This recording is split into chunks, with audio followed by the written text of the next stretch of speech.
S I drive a sedan. I drive a sedan. ಹೌದು, ನಾನು sedan ಅನ್ನು ಚಾಲನೆ ಮಾಡುತ್ತೇನೆ. ಹೌದು, ನಾನು ಸೆಡನ್ ಅನ್ನು ಚಾಲನೆ ಮಾಡುತ್ತೇನೆ. Have you got a house? Have you got a house? ನಿಮಗೆ ಮನೆ ಸಿಕ್ಕಿದೆಯೇ? ಅಂದರೆ ಯಾರಾದರೂ ರಿಲೇಟಿವ್ ಆಗಲಿ ಫ್ರೆಂಡ್ಸ್ ಆಗಲಿ ಬಾಡಿಗೆಗಾಗಿ ಮನೆಯನ್ನು ಹುಡುಕ್ತಿರ್ತಾರಲ್ಲ, ಆವಾಗ ಕೇಳಬೇಕಾದ್ರೆ have you got a house ಅಂತ ಕೇಳಬೇಕು. ಅಂದರೆ ನಿಮಗೆ ಮನೆ ಸಿಕ್ಕಿದೆಯೇ ಅಂತ. No I live in a flat. ಇಲ್ಲ, ನಾನು ಪ್ಲಾಟ್ನಲ್ಲಿ ವಾಸಿಸುತ್ತಿದ್ದೇನೆ.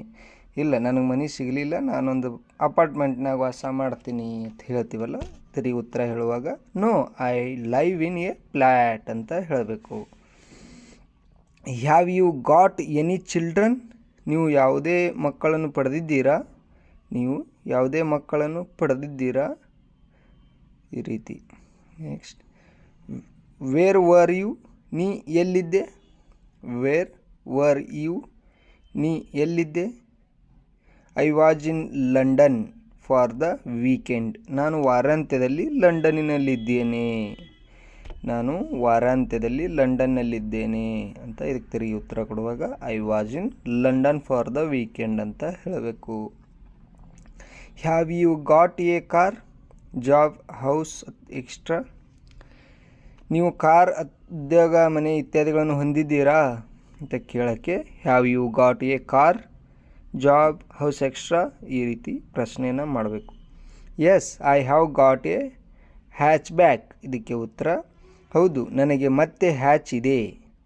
ಹೌದು, ನನಗೆ ಮತ್ತೆ ಹ್ಯಾಚ್ ಇದೆ. Yes I have got a hatchback ಅಂತ ಈ ರೀತಿ ಹೇಳೋದನ್ನು ಕಲಿಬೇಕು. Next, where did you go? Where did you go? ನೀನು ಎಲ್ಲಿಗೆ ಹೋಗಿದ್ದೆ? ನಮ್ಮ ಮನ್ಯಾಗ ಕೇಳ್ತಾರಲ್ಲ ಯಾರಾದರೂ, ನೀ ಎಲ್ಲಿ ಹೋಗಿದ್ದಿ ಅಥವಾ ನಾವೇ ಯಾರಿಗಾದರೂ ಕೇಳಬೇಕಾದ್ರೆ ವೇರ್ ಡಿಡ್ ಯು ಗೋ ಅಂತ ಇಂಗ್ಲೀಷ್ನಲ್ಲಿ ಕೇಳಬೇಕು. ಅಂದರೆ ನೀನು ಎಲ್ಲಿಗೆ ಹೋಗಿದ್ದೆ? ಅದಕ್ಕೆ ಉತ್ತರ ಅವನು ಕೊಡ್ತಾನೆ, I went shopping with a friend. ನಾನು ಸ್ನೇಹಿತನೊಂದಿಗೆ ಶಾಪಿಂಗ್ ಮಾಡಿದೆ. ಅದಕ್ಕೆ ಉತ್ತರವಾಗಿ I went shopping with a friend ಅಂತ ಹೇಳಬೇಕು. Next, what did you buy? ನೀವು ಏನು ಖರೀದಿಸಿದ್ದೀರಿ? ನೀವೇನು ತೊಗೊಂಡ್ರಿ? ಶಾಪಿಂಗ್ ಹೋಗಿ ಏನು ಖರೀದಿ ಮಾಡಿದ್ರಿ ಅಂತ ಕೇಳಬೇಕಾದ್ರೆ ಇಂಗ್ಲೀಷ್ನಲ್ಲಿ ವಾಟ್ ಡಿಡ್ ಯು ಬೈ ಅಂತ ಕೇಳಿ. Next, why about same new clothes on sale. ನಾವು ಕೆಲವು ಹೊಸ ಬಟ್ಟೆಗಳನ್ನು ಮಾರಾಟಕ್ಕೆ ಖರೀದಿಸಿದ್ದೇವೆ ಅಂತ ಈ ರೀತಿ ಉತ್ತರ. What's your marital status? ನಿಮ್ಮ ವೈವಾಹಿಕ ಸ್ಥಿತಿ ಏನು? ಅಂದ್ರೆ ನಿಮಗೆ ಮದುವೆ ಆಗಿದೆಯೋ ಇಲ್ಲೋ ಅಂತ ಕೇಳಬೇಕಾದ್ರೆ ವಾಟ್ಸ್ ಯುವರ್ ಮೆರಿಟಲ್ ಸ್ಟೇಟಸ್ ಅಂತ ಕೇಳಬೇಕು. ಐ ಆಮ್ ಮ್ಯಾರೀಡ್ ಅಂದರೆ ಅವ್ರ ಮದುವೆ ಆಗಿದ್ದರೆ ಆಗಿನತ್ತ, ಇಲ್ಲಾಂದ್ರೆ ಇಲ್ಲ ಉತ್ತರ ಕೊಡ್ಬೇಕಂದ್ರೆ ಐ ಆಮ್ ಮ್ಯಾರೀಡ್. ನಾನು ಮದುವೆ ಆಗಿದ್ದೇನೆ. ನಾನು ಮದುವೆ ಆಗಿದ್ದೇನೆ ಅಂತ. What do you do or what's your job? ನೀವೇನು ಮಾಡುವಿರಿ ಅಥವಾ ನಿಮ್ಮ ಕೆಲಸ ಯಾವುದು? ಅಂದ್ರೆ ನೀವೇನು ಮಾಡಾಕ್ತೀರಿ? ಈಗ ಪ್ರೆಸೆಂಟ್ ಕೆಲಸ ಮಾಡಾಕ್ತಿರೋ ಅಥವಾ ಏನು ಬಿಸ್ನೆಸ್ ಮಾಡಾಕ್ತಿರೋ ಅಂತ ಕೇಳಬೇಕಂದ್ರೆ ಇಂಗ್ಲೀಷ್ನಲ್ಲಿ what do you do or what's your job? I am in English teacher. ನಾನು ಇಂಗ್ಲೀಷ್ ಶಿಕ್ಷಕನಾಗಿದ್ದೇನೆ. ನಾನು ಇಂಗ್ಲೀಷ್ ಶಿಕ್ಷಕನಾಗಿದ್ದೇನೆ. I am an English teacher ಈ ರೀತಿ. I was born in 1974 in London. ನಾನು 1974ರಲ್ಲಿ ಲಂಡನ್ನಿನಲ್ಲಿ ಜನಿಸಿದೆ. ನಾನು 1974ರಲ್ಲಿ ಲಂಡನ್ನಲ್ಲಿ ಜನಿಸಿದೆ. I was born in 1974 in London. Are you married? ನೀವು ವಿವಾಹವಾಗಿದ್ದೀರಾ ಅಥವಾ ಮದುವೆಯಾಗಿದ್ದೀರಾ ಅಂತ ಕೇಳಬೇಕಾದ್ರೆ ಆರ್ ಯು ಮ್ಯಾರಿಡ್? ಇಂಗ್ಲೀಷ್ನಲ್ಲಿ ಆರ್ ಯು ಮ್ಯಾರಿಡ್ ಅಂತ ಕೇಳಬೇಕು. No I am single. ಅದಕ್ಕೆ ಅವ್ರ ಉತ್ತರ ಇಲ್ಲ, ಏಕೈಕ ಅಥವಾ ಇಲ್ಲ ನಾನು ಇನ್ನೂ ಮದುವೆ ಆಗಿಲ್ಲ, ಒಬ್ಬನೇ ಇದ್ದೀನಿ ಅಂತ ಅರ್ಥ. No I am single. Yes I am married ಅಂದರೆ ಇನ್ನೊಬ್ಬರನು ಮದುವೆ ಆಗಿದ್ದರೆ ಎಸ್ ಐ ಆಮ್ ಮ್ಯಾರಿಡ್. ಹೌದು, ನಾನು ಮದುವೆಯಾಗಿದ್ದೇನೆ. ಎಸ್ ಐ ಆಮ್ ಮ್ಯಾರಿಡ್ ಈ ರೀತಿ ಉತ್ತರ. ಇದ್ದರೆ ಆಗಿನಿ, ಇಲ್ಲಾಂದರೆ ಇಲ್ಲ ಈ ರೀತಿ. ಹೌ ಓಲ್ಡ್ ಆರ್ ಯು, ನಿನ್ನ ವಯಸ್ಸು ಎಷ್ಟು, ನಿನ್ನ ವಯಸ್ಸು ಎಷ್ಟು ಅಂತ ಕೇಳಬೇಕಾದ್ರೆ ಇಂಗ್ಲೀಷ್ನಲ್ಲಿ ಹೌ ಓಲ್ಡ್ ಆರ್ ಯು ಅಂತ ಕೇಳಿ. How old are you. 38 ಅವ್ರ ವಯಸ್ಸು ನಿಮ್ಮ ವಯಸ್ಸಿಗೆ ಏಟಿರ್ತದೆ ಅದನ್ನು ಹೇಳೋದು. 38 38. I am 38 years old. I am 30 years old. ನಾನು 38 ವರ್ಷ ವಯಸ್ಸು. ಈ ರೀತಿಯೂ ಹೇಳ್ಬೋದು. ನಾನು 38 ವರ್ಷ ವಯಸ್ಸು. I am 38 years old. When and where were you born, ನೀನು ಎಲ್ಲಿ ಮತ್ತು ಯಾವಾಗ ಹುಟ್ಟಿದ್ದು, ನೀನು ಎಲ್ಲಿ ಮತ್ತು ಯಾವಾಗ ಹುಟ್ಟಿದ್ದು. When and where were you ಆರ್ Born.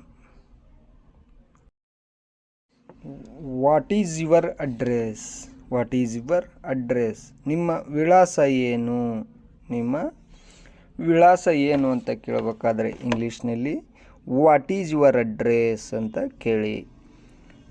I stay at 13 united street. ಇದಕ್ಕೆ ಉತ್ತರ ನಾನು 13 ಯುನೈಟೆಡ್ ಸ್ಟ್ರೀಟ್ನಲ್ಲಿಯೇ ಇರುತ್ತೇನೆ. I stay at 13 united street. Where do you live ಅಂದರೆ ಎಲ್ಲಿ ವಾಸಿಸುತ್ತೀರಾ, ನೀವು ಎಲ್ಲಿ ವಾಸಿಸ್ತೀರಾ ಅನ್ನೋಕ್ಕೆ ಇಂಗ್ಲೀಷ್ನಲ್ಲಿ where do you live. I live in England. I live in England. ನಾನು ಇಂಗ್ಲೆಂಡ್ನಲ್ಲಿ ವಾಸಿಸುತ್ತಿದ್ದೇನೆ. ನಾನು ಇಂಗ್ಲೆಂಡ್ನಲ್ಲಿ ವಾಸಿಸುತ್ತಿದ್ದೇನೆ.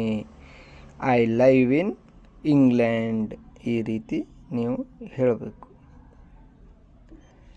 Next,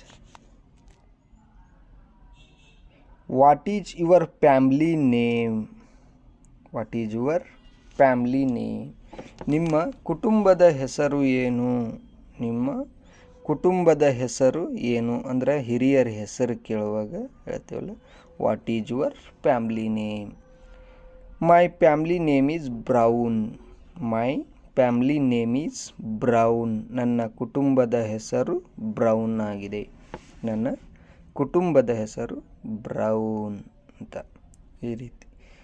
what is your first name. What is your first name, ನಿಮ್ಮ ಮೊದಲ ಹೆಸರೇನು ಅಂದರೆ ಕೆಲವೊಬ್ಬರು ತಂದೆ ತಾಯಿ ಇಟ್ಟ ಹೆಸರನ್ನ ಬಿಟ್ಟು ಬೇರೆ ಹೆಸರನ್ನ ಕರೆಸ್ಕೊತಿರ್ತಾರಲ್ಲ ಆವಾಗ what is your first name ಅಂದರೆ ನಿಮ್ಮ ಮೊದಲ ಹೆಸರು ಏನಂತ ಕೇಳೋದು. My first name is John. ನನ್ನ ಮೊದಲ ಹೆಸರು ಜಾನ್ ಆಗಿತ್ತು ಅಂತ. ಈ ರೀತಿ. Next, where do you come from, ನೀವು ಎಲ್ಲಿಂದ ಬಂದಿದ್ದೀರಿ. ಯಾರಾದರೂ ಹೊಸದಾಗಿ ಪರಿಚಯದಾಗ ಅಥವಾ ನಮ್ಮಲ್ಲಿ ಬಂದಾಗ ಕೇಳ್ತೀವಲ್ಲ ನೀವು ಎಲ್ಲಿಂದ ಬಂದಿದ್ದೀರಿ, ಇದನ್ನು ಇಂಗ್ಲೀಷ್ನಾಗ ಯಾವ ರೀತಿ ಕೇಳ್ಬೇಕಂದ್ರೆ where do you come from. Where do you come from, ನೀವು ಎಲ್ಲಿಂದ ಬಂದಿದ್ದೀರಿ. I come from London. ನಾನು ಲಂಡನ್ನಿಂದ ಬಂದಿದ್ದೇನೆ. ನಾನು ಲಂಡನ್ನಿಂದ ಬಂದಿದ್ದೇನೆ ಅಂದರೆ ಅವ್ರು ತಿರುಗಿ ಉತ್ತರನ ಕೊಡ್ತಾರಲ್ಲ ಅದಕ್ಕೆ ಇಂಗ್ಲೀಷ್ನಲ್ಲಿ I come from London. What is your surname. What is your surname, ನಿಮ್ಮ ಉಪನಾಮ ಏನು, ನಿಮ್ಮ ಉಪನಾಮ ಏನು ಅಥವಾ ಅಡ್ರೆಸ್ ಏನು ಅಂತ ಕೇಳಬೇಕಾದ್ರೆ ವಾಟ್ ಈಸ್ ಯುವರ್ ಸರ್ನೇಮ್. ಅದಕ್ಕೆ ಅವ್ರ ಉತ್ತರ ಬ್ರೌನ್. ನಮ್ಮ ಉಪನಾಮ Brown. My surname is Brown. What is your name, ನಿನ್ನ ಹೆಸರು ಏನು. ನಿನ್ನ ಹೆಸರು ಏನಂತ ಕೇಳೋಕ್ಕೆ ಇದು ಕಾಮನ್ನಾಗಿ ಎಲ್ಲರಿಗೂ ಗುರ್ತೇ ಇರ್ತದೆ. What is your name. My name is Jacob. My name is Jacob. ನೀವು ಇಲ್ಲಿ ಯಾರ ಹೆಸರು ಬೇಕಾದರೂ ಹಾಕ್ಕೊಂಡು ಪ್ರಾಕ್ಟೀಸ್ ಮಾಡ್ಕೋಬೋದು. ನನ್ನ ಹೆಸರು Jacob. Where are you from, ನೀವು ಎಲ್ಲಿನವರು ಅಥವಾ ಯಾವ ಊರಿನವರು ಯಾವ ದೇಶದವರು ಅಂತ ಕೇಳೋಕ್ಕೆ ವೇರ್ ಆರ್ ಯು ಫ್ರಾಮ್ ಅಂತ ಕೇಳಬೇಕು. ವೇರ್ ಆರ್ ಯು ಫ್ರಾಮ್ ಅಂದರೆ ನೀವು ಎಲ್ಲಿಯವರು ಅಥವಾ ಎಲ್ಲಿನವರು ಅಂತ. ಅದಕ್ಕೆ ಅವ್ರ ಉತ್ತರ I am from London. I am from London. ನೀವು ಎಲ್ಲಿಂದ ಬಂದಿರಿ ಆ ಊರನ್ನ ಹೇಳೋದು. ನಾನು ಲಂಡನ್ನಿಂದ ಬಂದಿದ್ದೇನೆ. ಐ ಆಮ್ ಫ್ರಾಮ್ ಲಂಡನ್ ಅಂತ. ಈ ರೀತಿ.